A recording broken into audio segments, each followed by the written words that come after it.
এই প্লেয়ারের নাম কি আমি জানি না। আপনারা যদি কেউ জেনে থাকেন তাহলে অবশ্যই কমেন্টস করবেন।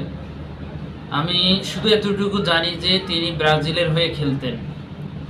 বর্তমান যুগে এমন পাওয়ারের ফুটবলার, বুলেট শট খেলতে পারে, মারতে পারে এমন ফুটবলার বর্তমান যুগে দেখা যায় না।